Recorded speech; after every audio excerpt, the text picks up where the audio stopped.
seminary back in my day, which was a while ago, each student had to write their own credo, or their own statement of belief, saying what we believed about God, Jesus, and the Holy Spirit, and the connection between God, the universe, and humankind. And as my advisor, Dr. Bob Jewett, and I reviewed my credo, he asked a question that I have pondered over ever since. He asked, what is your understanding of evil? You wrote about God, but you included nothing about evil. Well, I wanted to say I didn't include anything about evil because I was still trying to figure out how good and evil work. In a world where God can do anything, including stopping evil, why did evil exist? Now, I know some of you are answering that question in your heads right away. You know what you believe. And some of us say evil is caused by the devil. Some say evil is a consequence of our human error, our mistakes. Some of us say that evil is the result of our desire to rebel against God, a rebellion that began with Adam and Eve in the Garden of Evil. Garden of Eden. Golly gosh. Some of us say that evil is the other side of the coin from God. That you can't have God without having evil, and you can't have evil without having God. And some of us say that evil is the result of the unorganized chaos left over from Genesis 1, which in Hebrew does not say when God entered in the beginning when God made the heaven and the earth, but instead says in the beginning when God entered the chaos. Now the book of Job was written to discuss why evil things happen to good people. Why do bad things happen to good people? And something to keep in mind, I appreciate Don's introduction, it saved me a few words, and was very good. But Job, for the rest of us, is not about a real person. As far as we know, most scholars believe that Job was not a real person. It was a story to follow up with why weren't things going better when the people returned from exile. God, the prophets Isaiah and Jeremiah had said, when you come back, and you will, from exile in Babylon, the kingdom of Israel will once again be the great kingdom, and Jerusalem will be the city on the hill, and all people will come. It didn't work out that way. They were poor, they were sick, they had trouble building the city. They had to get their land back from the people who had occupied it when they went away for 80 years. It was hard. And so Job is written to try to explain why none of that stuff in Isaiah and Jeremiah is working out. Even though they're following all the laws like they were told to do when they were in exile, it's not working. Why were bad things happening to good people? Now, we're picking up the story where one of Job's friends is giving his belief about why bad things were happening to Job. Now, in the chapter just before this one, when Zophar begins to speak, Job was speaking, and Job was quite sure that he had done absolutely nothing wrong for his life to suddenly have gone so badly. He believed with absolute certainty that God was attacking him without any good reason. And Job believed in that moment of his life there was no justice. He was experiencing pain, suffering, and humiliation, and Job knew in his heart, soul, and mind he didn't deserve any of it. Well, his friends did not agree. Each of them, wanting Job to get past this pain and misery, believed that Job must have committed some sort of terrible sin.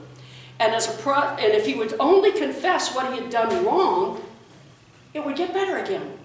So Eliphaz, the first speaker, believed that Job was reaping the rewards of his sin. The shortest man in the Bible, speaking of bad jokes, Bildad the Shuhite. Shuhite. Shortest man in the Bible. Cracks me up. Echoed Eliphaz. Only Bildad took it one step further. Not only was Job being punished for his sin, but clearly his children had sinned badly also, which is why they died. We can believe that Job found very little comfort in either of his friends' points of view. Now, Zophar was speaking the passage that Don just read, and Job, while Job denied any wrongdoing, Zophar had pinpointed his sin, and that sin was greed. That greed had caused Job to own and use more of the world's resources than should have been happening for one person. And so while Zophar and his friends were content with much less, Job had gone about the business by greed of accumulating large herds of animals and just as much land upon which to graze them. Job was the richest person in the East, and at last his greed had backfired. And as far as Bildad was concerned, it was just about time. So why do bad things happen? And I think the only way to answer that question is by thinking about what we truly believe about God. Do we believe the three omnis? Remember those from our catechism long ago? That God was omnipotent, all-powerful. That God was omnipresent, always present. That God was omniscient, all-knowing. And in the last 30 years or so, we've also said that God is all-loving. God loves all people. And if you put those four things together, a God that's all-loving, all-knowing, all-powerful, and always present, that doesn't leave a lot of room for evil to eke in. And so evil becomes harder to understand. And most people decide which one of the four omnis we're willing to let go of so that evil has room to come in. And some of us, we're willing to let go of God being all-powerful. And we allow a presence of evil called Satan or the devil to explain why evil is around. Others of us are willing to let go of God always being present. After all, it's a big world. As someone said in between the services, it's like From a Distance, the Bette Midler song. That God watches all things from a distance, and God is watching our choices and everything. That God has a lot of people to keep track of in the universe, and looking at both at the same time are just not God's priority.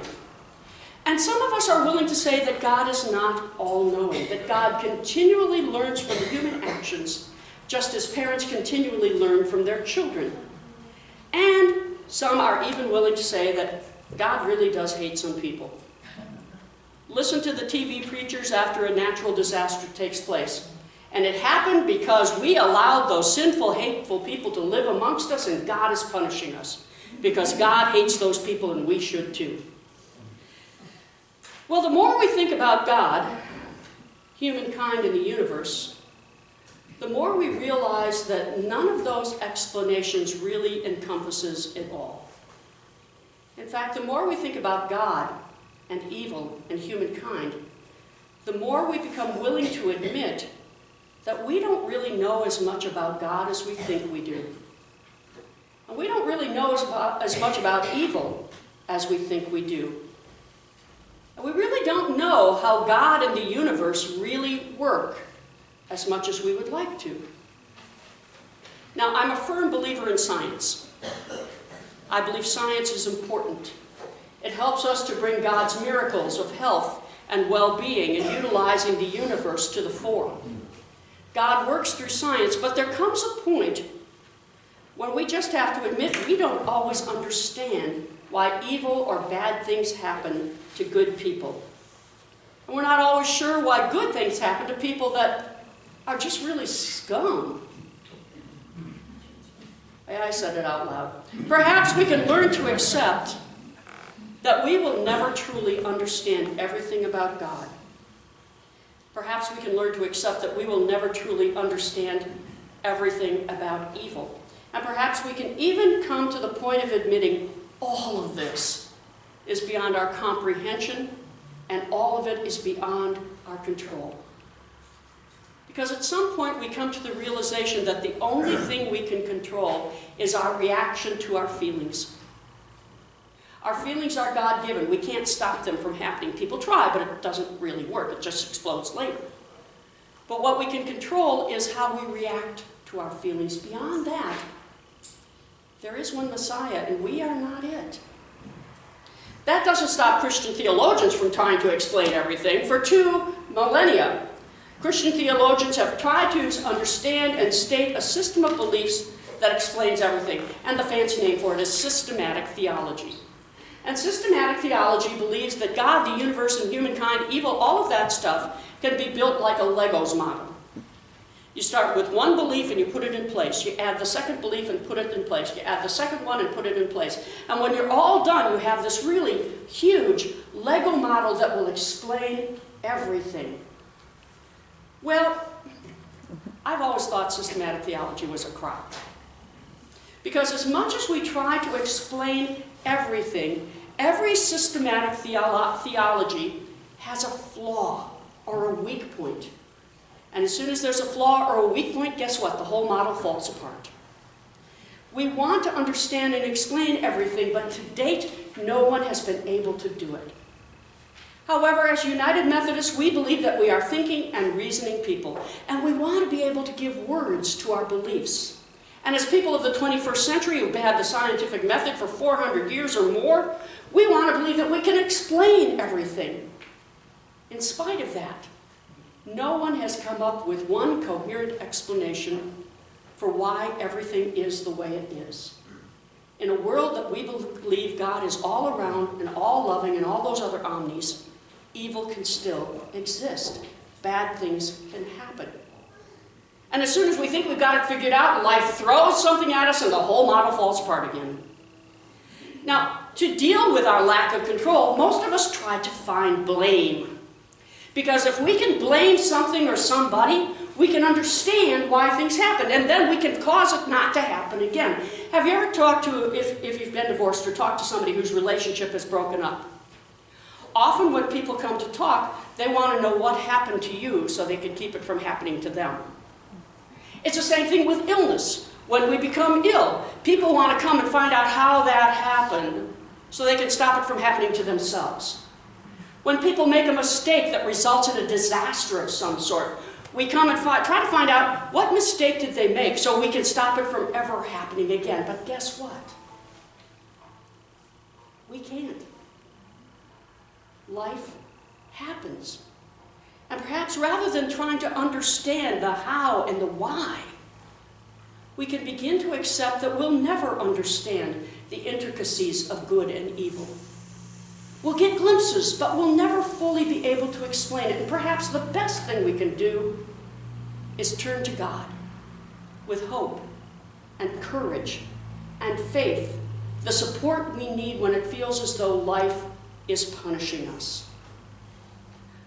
I believe that God was silent during the majority of the book of Job because everybody else was too busy talking, trying to make sense of the disasters that had befallen Job. Everyone was trying to figure out what they could do so the disasters and the pain would stop, and so the disasters and the pain would never happen to them. Instead of turning to God for help and courage and strength and hope, they and we try to control reality so we can make it go away, or perhaps stop it from ever happening in the first place. And rather than trying to figure out why, that God may allow or not allow something to happen, perhaps we can begin to accept that there are days when life is hard.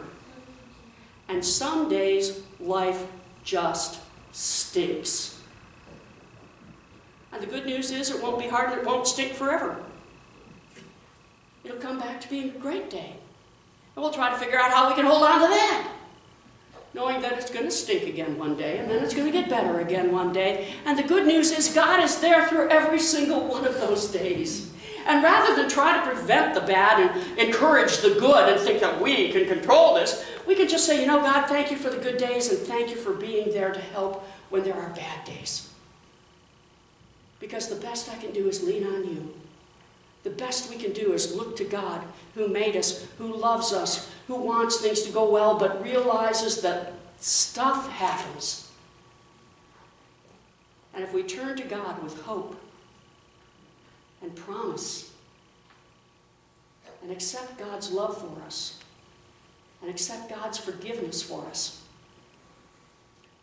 maybe the stinky days won't stink quite so bad.